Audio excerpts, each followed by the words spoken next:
안녕하세요. 결혼 1년 만에 다시 싱글이 된 여자 사람입니다.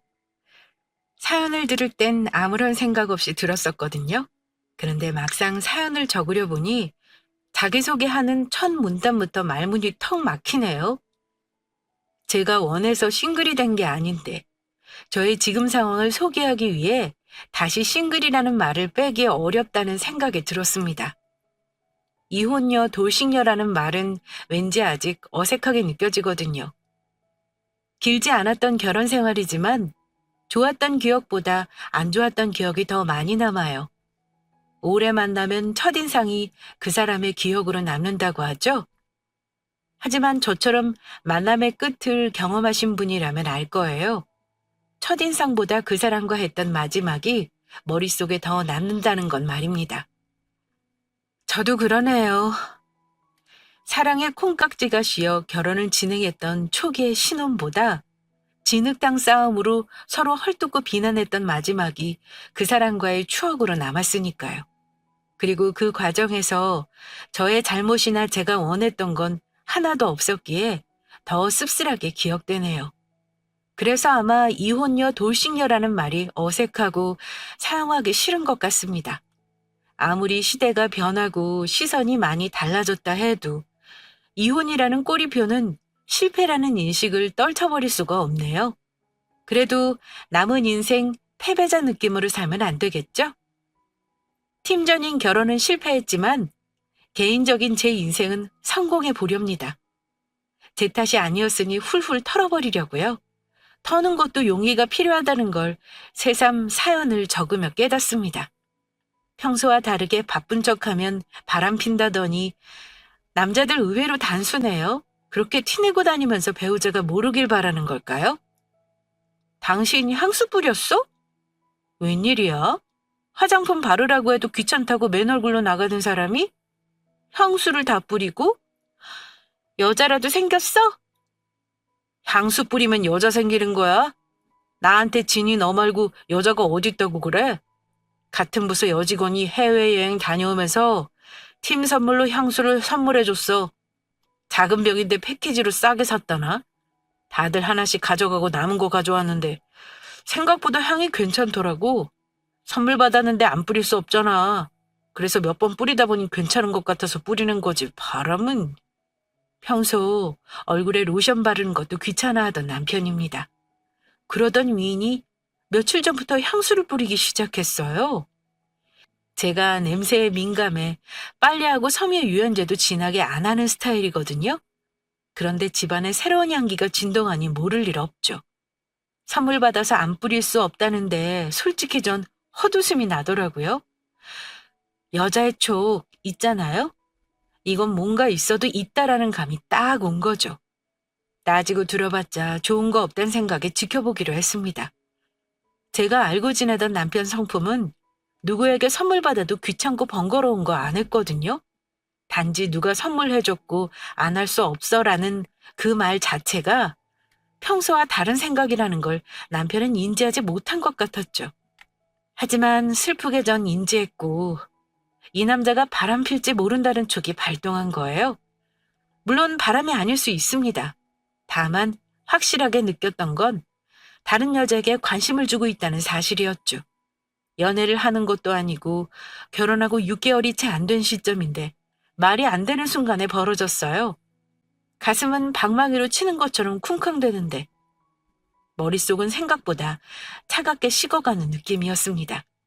예의주시하고 증거를 잡아야겠다는 생각뿐이었죠.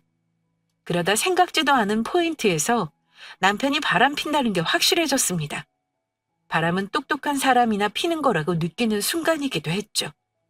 내가 요즘 회사 일이 바빠서 당신 잘 못 챙겨준 것 같아서 업무차 백화점 갔다가 액세서리 하나 샀어. 여름 되면 당신 발찌 찼잖아. 이제 날도 더워져서 간간히 짧은 옷도 입는 것 같은데 차고 다니라고.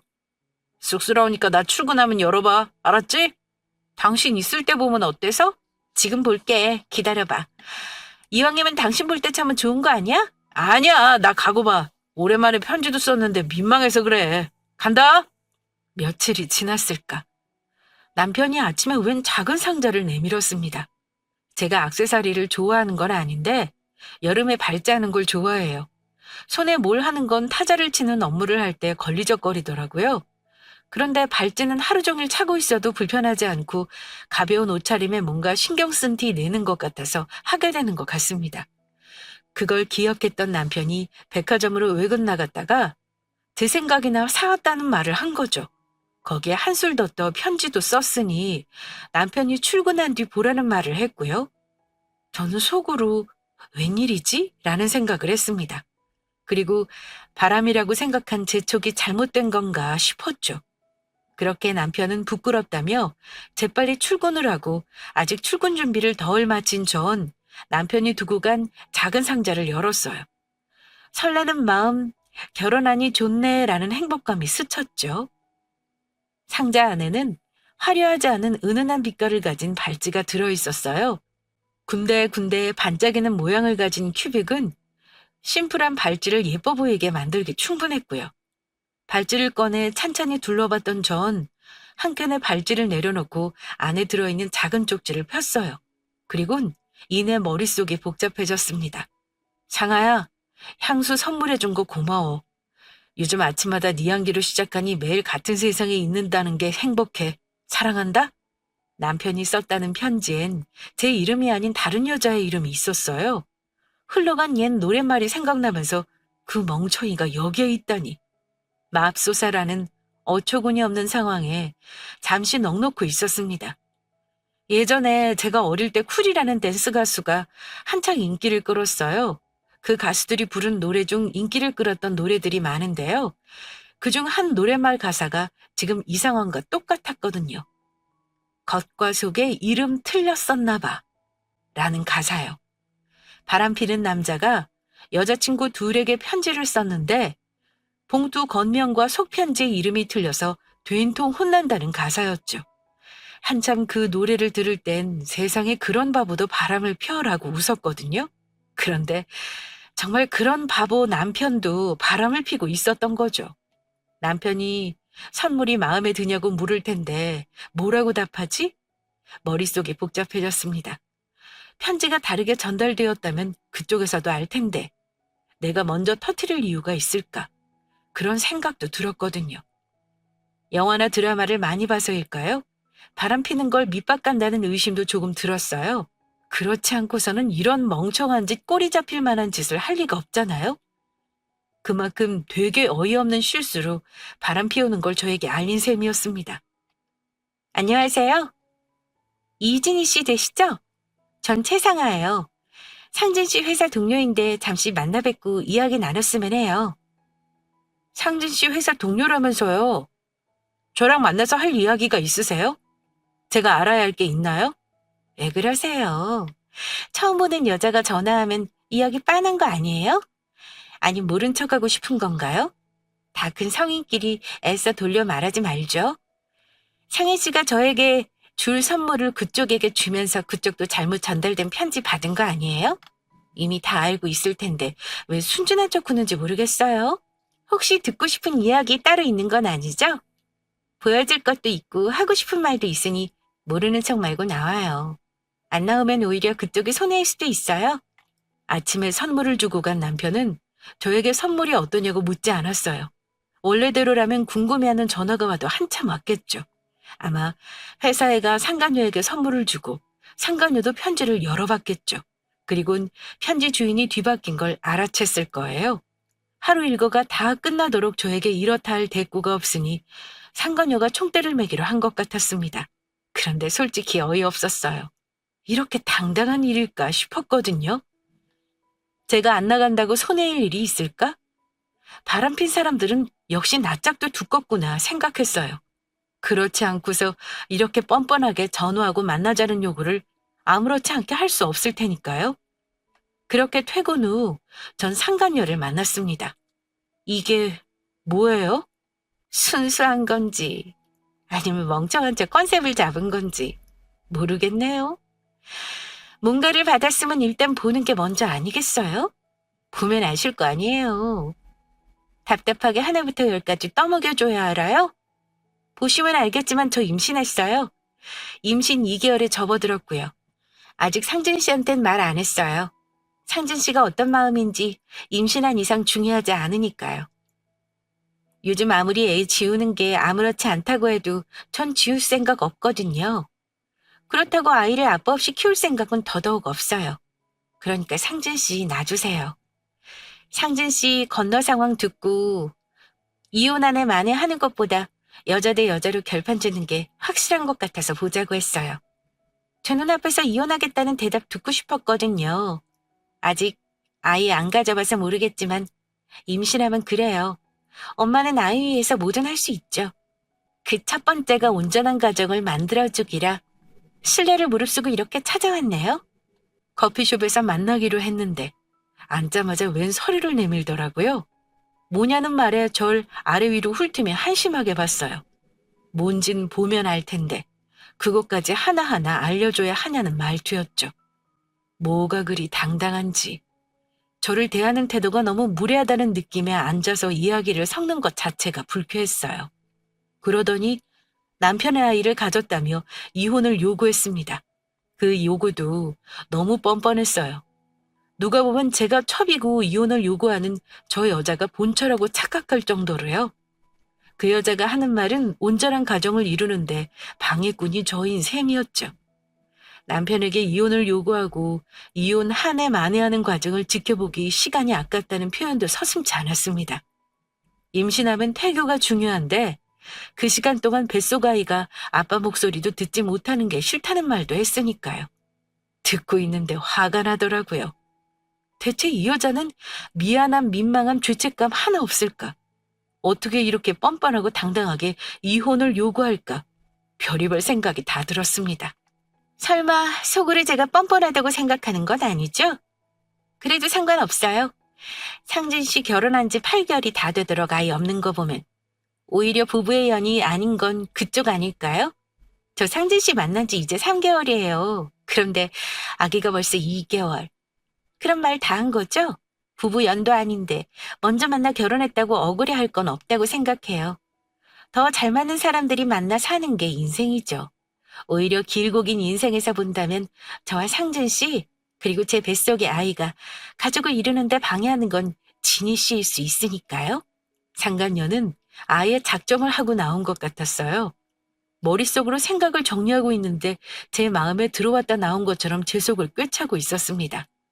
뻔뻔함은 생각보다 극에 달했어요. 만난 지 한 달 만에 아이가 생긴 상간녀에 비하면 제가 상진 씨를 붙잡고 못 놓아주는 방해꾼이 된 것 같았죠. 연인끼리 연애를 하다 임신한 다른 여자가 생겨 헤어지라는 요구를 해도 이렇게 뻔뻔할 수 없다고 생각했습니다. 하물며 결혼식을 올린 부부이고 상진 씨가 결혼한 걸 모르지도 않은 채 바람을 폈으면서 임신한 걸 무기로 저에게 이혼을 요구하는 상간녀. 가만히 당할 수 없었어요. 아무리 간통죄가 폐지되었어도 바람핀 게 당당한 건 아니죠. 더군다나 뱃속에 아이도 있으니 이건 빼도 박도 못하는 건데 당당히 이혼을 하라 마라 할 처지는 아닌 것 같은데요. 가만히 말을 듣고 있으면 마치 둘 사이를 갈라놓는 게 제가 된 것 같아 상당히 불쾌하네요. 근데 그거 알아요? 유책 배우자는 이혼 요구할 권리 없고 남처럼 살아도 이혼 안 해주면 지금 뱃속에 있는 그 아이 완전한 가정이 아니라 출생신고도 못하고 학교에도 못 간다는 거 말이에요? 아, 본인 호적에 올리면 되려나? 그건 또 모르겠네요. 그건 내가 알 필요 없으니까 여하튼 알았어요. 앞으로는 2번 다시 보지 말아요, 우리. 답답해도 상진 씨 통해 이야기 전달해서 들어요. 그게 대한민국에서 상간녀들의 현실이니까요. 저는 최대한 차분하게 마음을 가라앉히고 말했어요. 그때 그 말을 적는 것처럼 담대하게 말했어야 했는데 저도 모르게 목소리는 떨리고 격양된 상태로 평소보다 올라간 거 있죠? 지금은 담대하게 그 말을 적지만 그 순간에 정말 뭐랄까 지기 싫고 말 한마디라도 더 상처를 주고 싶은 마음이었습니다. 그리고 네가 지금 나에게 그렇게 요구할 위치 못 되고 빌어도 모자랄 판에 잘못 건드렸다는 뉘앙스도 풍기고 싶었죠. TV나 영화에서 보면 주인공들은 냉철하게 말을 잘하던데 저는 그렇지 못했습니다. 그나마 속에 담아두지 않고 생각했던 말을 내뱉고 왔다는 사실 하나에 만족하기로 했어요. 상간녀의 현실을 깨닫게 해주는 것, 그게 당당하게 이혼을 요구하는 그녀에게 해줄 수 있는 최선이라고 생각했거든요. 가만히 있으면 중간이라도 간다는 말, 바로 남편을 두고 하는 말이었습니다. 무식하면 용감하다더니 법이 아니더라도 양심이 있었으면 남편을 밑바닥까지 끌어내리지는 않았을지 몰라요. 상간녀와 만나고 집으로 돌아갔는데 언제 왔는지 남편이 집에 와 있었거든요. 오늘 하루 어땠는지 서로 너무 뻔한 상태라 보고도 대면대면. 저는 남편은 저를 스쳐갔어요. 어떤 말을 꺼내고 어떻게 생각을 전달해야 할지 시한폭탄을 들고 있는 것처럼 불안했죠. 거실에 째깍째깍 움직이는 시계 소리가 유독 크게 다가왔습니다. 남편의 움직임을 애써 무시한다고 생각했지만 그 어느 때보다 집중하게 되었죠. 심장은 쿵쾅대고 숨막힐 것 같은 이 분위기. 화를 내고 물건을 던지는 건 하나도 득이 될 게 없다고 여겼어요.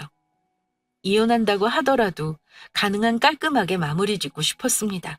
하지만 저의 그런 바람과 다르게 항상 이야기는 다른 방향으로 흘러갔어요. 잠깐 이야기 좀 하자. 상아 만나고 온 거 아니야? 아침에 잘못 적힌 편지도 받았을 거고.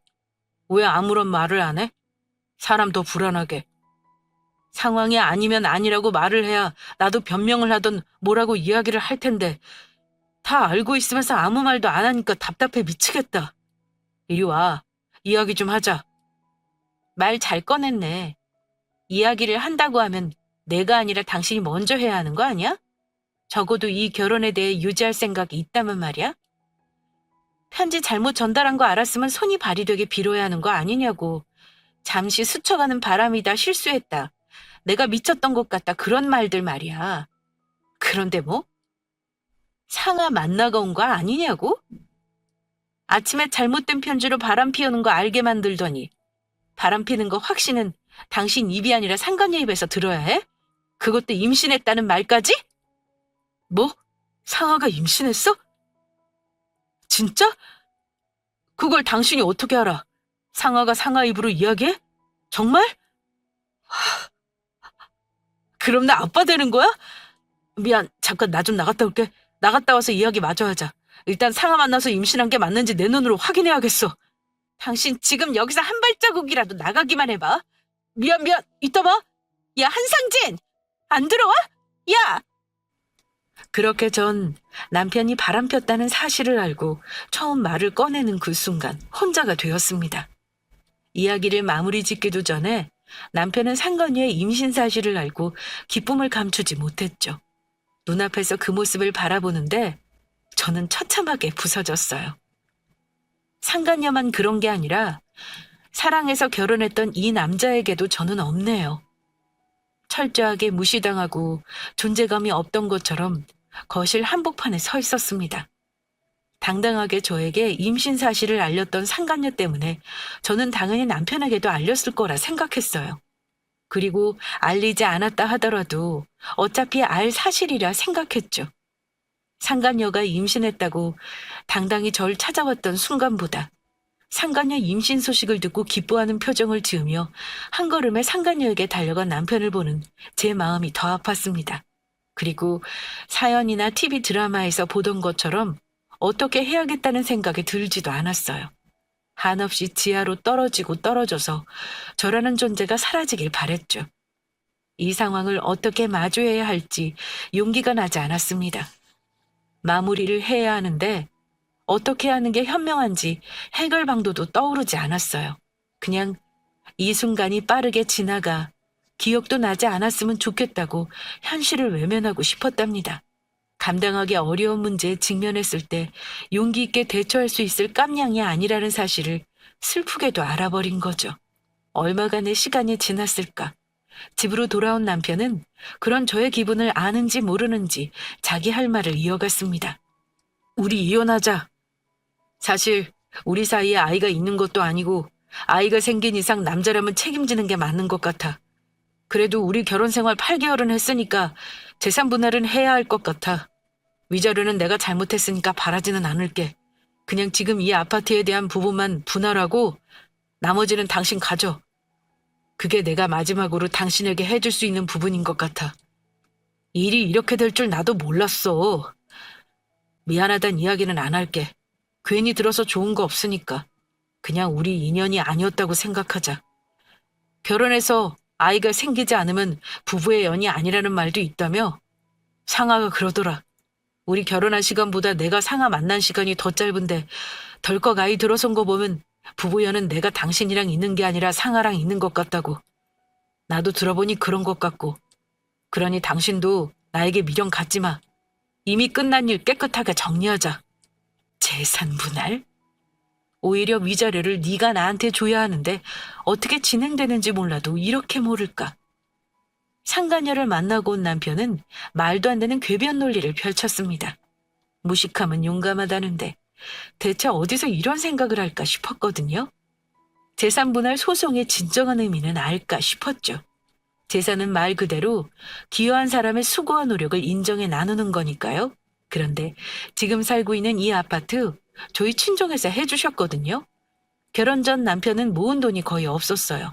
학자금 대출에 그동안 생활비에 진 빚이 많았죠. 좋은 대기업에 취직했지만 그동안 진 빚이 많아서 갚느라 모을 수 없었고요. 결혼할 무렵 이제 조금씩 모으기 시작했어요. 그래서 결혼을 한 해 만에 고민도 많았죠. 대부분 연애하시는 분들이 하시는 고민처럼 저희도 그런 고민을 했거든요. 연애를 더하고 돈이 모아지면 결혼을 하는 게 나을까 하는 고민 말입니다. 그런데 결혼을 서둘렀던 건 연애하면서 쓰는 돈은 생활비로 쓰자는 거였어요. 매일 저녁 만나서 사 먹는 식사비만 줄여도 오히려 돈을 더 많이 모을 수 있을 것 같았거든요. 남편이 모은 돈이 거의 없었지만 대기업 다니고 있어서 다달이 저축하는 부분이 작지 않았을 거라 생각했습니다. 저희 친정이 여유가 있는 편이라 서울에 가지고 계신 아파트를 제 명의로 돌려주시고 충주에 전원주택으로 지셔서 내려가셨거든요. 그래서 집은 친정집에서 해주고 가전이나 가구는 제가 모은 돈에서 거의 채웠어요. 그리고 결혼하고 8개월, 월급에서 저축에 일조한다고 한 것도 애매한 게 생활비를 각출해서 내고 저축은 결혼 전 각자 하던 걸로 유지하고 있었거든요. 그래서 사실 남편이 말하는 것처럼 재산 분할할 게 없었죠. 받은 게 있어야 주는데 받은 게 하나도 없었거든요. 이렇게 말하는 남편을 가만히 보고 있었죠. 정말 이 사람은 나와 인연이 아니구나.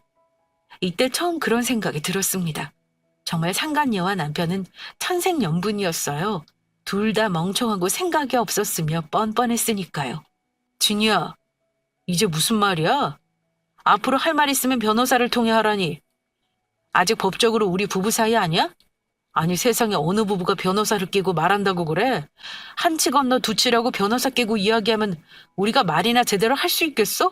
그리고 재산 분할이 왜 안 된다는 건데? 부부가 가진 재산을 나눠야지. 그럼 네가 다 가져가겠다는 거야? 상아 임신한 거 당신도 알잖아. 애 키우려면 돈 많이 드는데 어떻게 부부 재산을 당신이 다 가져간다고 그래? 내가 위자료 안 받는다고 그래도 양심이 있으니 선처했는데 이런 식이면 나도 더 이상은 힘들어. 재산? 우리 부모님이 주신 아파트가 왜 부부 공동재산인데? 재산 분할이라는 건 일조한 게 있어야 분할하는 거 몰라서 하는 소리야? 당신 이 집 사는데 보태준 거 있어? 가정가구는 또 어떻고? 생활비 내는 거 그거 하나로 지금 내게 큰 소리 치는 거야? 생활비는 나도 내고 있어. 위자료는 안 받는다고? 이혼하는 이유가 나 때문이야? 바람핀 것도 모자라 혼의 자식 만든 게 누군데? 이혼 사유가 당신이고 위자료는 당신이 나한테 줘야지. 무슨 소리야? 생활비 공평하게 반씩 내서 결혼 생활하고 있었으니 재산의 반은 내 거지. 혼의 자식이라고 말하지 마. 우리 사이에 자식이 있던 것도 아니고 그런 식으로 정없이 굴면 나 당신한테 위자료 소송할 거야. 네, 그러세요. 그러니까 변호사 끼고 이야기하자고. 나는 당신이랑 한마디도 더 이상 하고 싶지 않아. 머리 없는 것들은 양심도 없나 봐. 당신 말하면 말할수록 너한테 손해니까 입 다물어. 뻔뻔한 남편에게 저는 기어코 언성을 높이고 말았습니다. 정말 하나도 모르더군요. 앞으로 모든 이야기는 변호사 통해 하자고 전달했어요. 하나부터 열까지 멍청한 남편에게 설명할 자신이 없었거든요. 무엇보다 어떤 쇠뇌를 당한 건지 정말 말이 통하지 않았어요. 당연하게 이 아파트 지분 반이 자기 거라고 우기는 남편과 그 어떤 말도 하고 싶지 않았습니다. 그리고 이내 정신을 무장하게 만들었어요. 불과 몇 시간 전만 해도 피하고 싶었는데 현실을 직면하게 만들었죠. 한 푼도 줄 수 없는 건 너무나 당연했고 받아낼 수 있는 건 모두 다 받아내고 싶었거든요. 할 수 있다면 남편과 상간녀 모두 길바닥으로 내쫓고 싶었습니다. 세상에 둘밖에 없다고 속삭이던 그 세상 한복판에 말입니다. 식상해서 미안하다는 말을 안 한다는 남편이 가증스러웠죠. 속으로 이를 갈게 만들더라고요. 그래, 나에게 하지마 미안하다는 말은 내가 아닌 상간녀 뱃속의 아이에게 해야지. 못난 아빠 때문에 밑바닥에서 시작하는 네 아이에게 말이야 라고요. 그나마 직장 반반해서 믿고 까부나 본데 그 직장도 못 다니게 만들 생각이었습니다. 제가 하는 말들을 못 믿던 남편은 변호사를 만나고 온 것 같았어요. 저 볼 때마다 매정한 사람이라고 쳐다보며 못마땅하던 자세를 바꾸어 바닥에 바짝 엎드린 채 저에게 싹싹 빌기 시작했거든요. 진이야, 네 말이 맞더라. 내가 하나도 받을 수 없대. 오히려 유책 배우자가 나라 위자료를 너에게 줘야 한다는데 솔직히 우리 결혼 생활 길게 한 것도 아니고 위자료 받아야겠어? 그냥 깨끗하게 갈라서 주면 안 돼? 내가 욕심 안 부릴게. 재산 분할 소송하자고 하지도 않을게. 나도 위자료 안 받는다고 했잖아. 너도 안 받으면 안 돼? 이제 상아 애 태어나면 들어갈 돈도 많은데 집도 알아봐야 하고 너한테 위자료도 몇 년간 다달이 월급에서 주면 나는 어떻게 살라고? 어? 제발 상아 뱃속에 있는 아이를 생각해서라도 선처를 해줘. 부탁이야. 내가 이렇게 빌게. 나 가진 돈도 없어서 아이한테 해주지도 못하는데 벼룩의 간을 빼먹는 것도 아니고 내가 그나마 살 수 있는 게 월급인데 거기서 네가 가져가면 내가 어떻게 살라고? 어? 제발 진이야. 남편은 제 바지가랑이를 붙잡고 매달렸습니다. 세상 그렇게 당당하던 모습은 온데간데 없고 자존심 같은 건 상관없는 듯 구는 이 남자를 보니 한숨이 났어요. 내가 사랑했던 그 사람이 맞나 제 자신이 한심하게 느껴졌죠. 그리고 한 아이를 책임져야 할 아빠 모습치고 너무 초라했어요. 그렇게 지키고 싶던 상간녀 뱃속의 아이, 그리고 새롭게 꾸리고 싶던 너의 가정의 미래가 어떨지 이미 다 본 것 같았습니다. 저는 아무 말 없이 거실 소파에 앉았어요. 남편은 그런 절 앞에 두고 무릎을 꿇었죠. 제가 시킨 게 아니었어요. 정말 지푸라기라도 잡는 심정으로 저에게 사정하고 싶었던 것 같습니다. 자신이 뉘우치고 있다는 걸 어떻게든 보여주고 싶어 하는 것 같았거든요. 이래봐야 소용없어. 네가 했던 행동 말들은 이미 비수처럼 내 가슴에 꽂혔어. 넌 나랑 이혼하고 상간녀랑 결혼해 아이 낳고 살면 그만이겠지. 이 시간들도 새로운 가정과 아이로 잊혀질 거야. 그런데 난 달라. 네가 상간녀 뱃속에 아기가 생겼다는 걸 알고 세상을 다 가진 것처럼 뛸 듯 기뻐했을 때 난 이 세상을 함께 살기로 결정한 내 동반자가 조용히 꽂는 칼을 그대로 맞아야 했어. 더 슬펐던 건 칼을 맞아 피를 철철 흘리는 나를 보며 너는 네가 살 길을 찾았다는 거야. 아픈 난 안중에도 없고 나에게 있는 물품 하나라도 더 챙겨 달아내려고 애쓰는 널 보는 내 마음은 어땠을 것 같아? 결혼 생활이 길던 안 길던 그건 중요하지 않아. 결혼을 결심했다는 것 자체가 삶에 대한 책임과 배우자에 대한 신의를 지켰단 약속이니까. 그런데 넌 그걸 저버리지 못해 당당했지. 일어나. 지금 나에게 이래야 소용없어. 이제 시작인데? 내일 회사로 가봐. 더 놀라운 사실이 당신 앞에 기다리고 있을 테니까. 전 그런 남편에게 제 생각과 마음을 전했습니다. 빗으로 꽂았던 말들이 얼마나 저에게 상처가 되고 곱씹으며 나를 이렇게 만들었는지 알리고 싶었거든요. 근데 웃긴 게 뭔 줄 아세요? 이렇게 말하면 시원해야 하는데 하나도 시원하지 않았다는 점입니다. 이런 말들을 해 시원한 건 그냥 제 기분이었어요. 알아듣지도 못하고 공감도 못할 위인이라는 걸 너무나 잘 알았던 거죠. 대신 서프라이즈한 이혼 선물을 준비했습니다. 말로 알아듣지 못하는 미인이라면 눈높이 교육을 톡톡히 해준 게 맞다는 생각이 들었거든요. 다른 여자를 임신시키고 저에 대한 미안함이 눈꽃만큼도 없는 이 남자와 함께 살 미련은 저에게도 없었어요. 대신 상간녀와의 삶에 꽃을 뿌려줄 마음도 없었죠.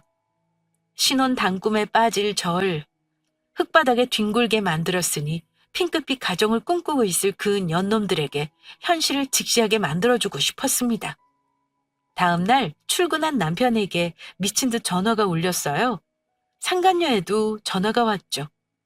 전화를 받지 않자 고소하겠다면 난리도 아니었습니다. 저를 물러봐도 한참 물러봤더라고요. 칼로 찔리다 못해 모든 게 다 털려도 보기 좋게 보내줄 줄 알았나 봅니다. 회사 사내 사이트에 올렸어요. 결혼한 지 8개월, 이미 바람난 지 3개월에 임신 2개월차에 접어든다는 사실 모두를 말입니다. 그리고 저에게 요구했던 부분들도 명시하며 회사 이미지를 갉아먹는 남편과 상간녀를 회사에 고발했죠. 당장 글을 내리라는 문자가 왔지만 전 씹었어요. 웃기게도 상간녀를 대놓고 명시하면 명예훼손으로 고발할 수 있다는 변호사 조언에 두루뭉실하게 같은 과라는 사실만 알렸죠. 모르는 사람들이 보면 신상명세를 언급하지 않아 모르겠지만 같은 부서 사람들이 알 테니 회사 내 소문나는 건 시간 문제일 거고요. 그렇게 이혼했습니다. 남편에게도 위자료 다 받아내고 상간녀에게도 받아냈죠. 제가 가만히 안 있을 거라 생각했는지 둘 다 순순히 내주더라고요. 오히려 저에게 뻔뻔하게 굴었을 때보다 재미가 없어진 느낌이에요. 악을 쓰며 덤볐다면 더 철저하게 짓밟아주려고 벼르고 있었거든요. 그런데 아무 소용없이 저의 완송으로 끝났습니다. 알아요. 말이 완성해지 허울 뿐이라는 것이요. 그래도 속 시원합니다. 전 남편은 상간녀와 당장이라도 살림을 차릴 것처럼 굴더니 대면대면 해줬다는 소리를 들었거든요. 상간녀도 아파트 매매가의 반을 재산분할로 받으면 작은 평수라도 아파트를 사 신혼의 단꿈에 빠질 착각을 단단히 한 것 같았습니다. 하지만 현실은 냉혹했죠. 아파트는커녕 둘 다 모은 돈도 별로 없던데 저에게 위자료도 주고 나니 지금 당장 빚내서 합칠 수 있는 형편도 못 되는 것 같았어요. 어떻게 하냐고요? 저에게 위자료를 줄 돈이 넉넉하지 않은 전 남편은 월급에서 다달이 몇 년 주는 걸로 판결이 났거든요. 그런데 저를 찾아왔더라고요. 도저히 그거 주고 살지 못하니 몇 년 뒤에 받으면 안 되냐고요. 그래서 제가 그랬죠. 내가 왜? 라고요. 남이 된 마당에 제가 그놈 봐줄 이유는 하나도 없으니까요. 그랬더니 묻지도 않았는데 미주알 고주알 털어놓더라고요. 그래서 속 시원하냐고 저에게 물었습니다. 그래서 그냥 웃어줬어요. 당신이 바람필 때 그 끝이 어떻다고 생각했길래 나보고 속 시원하냐고 묻는지 모르겠다고 반문했죠. 아무 말 못하더라고요. 어디 바람 피는 놈이 그 당시 끝을 생각하고 폈겠어요? 새로운 맛에 빠져들면서 지금까지 겪어보지 못한 사랑이라고 한 편의 영화 제대로 찍으며 꼴값 떠느라 그런 건 안중에도 없었겠죠. 그렇게 몇 번이나 찾아와 제 앞에 싹싹 빌며 선처를 요했습니다. 그래서 덧붙였어요. 이렇게 와 스트레스 주면 정신적 손해배상 추가로 청구하겠다고요. 그랬더니 이젠 찾아오지도 않는답니다. 저 잘했죠? 친한 친구가 묻더라고요. 왜 갑자기 이혼하냐고 말이에요. 그래서 남편이 바람 폈다는 이야기를 잠깐 전했는데 당황하면서 자세한 이야기를 듣고 싶어 했습니다. 궁금도 하고 걱정도 되었을 그 마음 너무나 잘 알아요. 그런데 막상 이야기를 전하려 생각하니 어디서 시작해야 하지 싶더라고요. 그러다 생각난 게 바로 여기예요. 사연을 보내는 것처럼 내 이야기를 적다 보면 자연스레 내 마음과 그때 상황을 잘 전달할 수 있겠다 싶었거든요. 사실 친구를 만나 수다를 떨면 생각하고 말하는 것보다 생각 없이 느낌을 전하는 게 더 크잖아요? 간혹 굳이 하지 않아도 되는 말을 하고 지나고 나서 후회하기도 하고요. 그런데 사연은 다르네요. 그 순간순간 곱씹으며 제가 겪었던 그 상황, 그리고 그 순간들을 돌이키며 최대한 담백하게 전하고 싶습니다.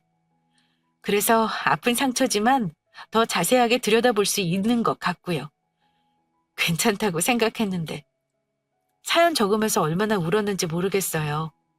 정신없이 지나간 남편이 바람났다는 걸 안 순간 상간녀를 만나 임신했다는 통보를 받았을 때 그리고 재산 나눠서 이혼하자고 당당히 말하던 남편의 모습까지 휘몰아친 사건들 때문에 제 마음을 들여다볼 여력이 없었나 봐요.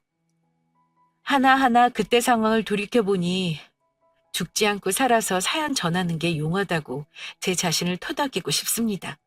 덕분에 제 마음도 더 탄탄해진 것 같아요. 그런데 아직 부모님에게 말하지 못했습니다. 지방에 사셔서 자주 찾아뵙는 건 아니거든요. 말할 타이밍을 놓치고 나니 상의하고 결정할 문제도 아니었고 상처 준 것 이상 갚아준다는 생각에 앞만 보고 결국 이혼이라는 종착역에 도착한 셈이니까요. 그래서 아직 제 앞에는 큰 관문 하나가 남아 있어요. 부모님께 이 사실을 알리는 거죠. 당황하시는 것보다 속상해 하실까 그게 더 걱정이에요. 잘 살라고 가지고 계신 집도 제 명의로 돌려줬는데 받는 충격이 크실까 말 못하겠네요. 그래도 부모님은 항상 제 편이셨으니까 토닥여 주시겠죠? 저 용기 좀 주세요. 이야기 끝까지 다 들어보니 제 잘못 하나 없고 남편 잘못이었다고요. 그래도 정신 차리고 뒷마무리 잘했으니 다 컸다고. 걱정 안 해도 잘 살 것 같다고요. 보내주시는 용기 마음 다잡고 이번 주말 부모님 댁 내려가서 말하렵니다. 그러니 잘 이야기하고 오도록 용기 많이 주세요.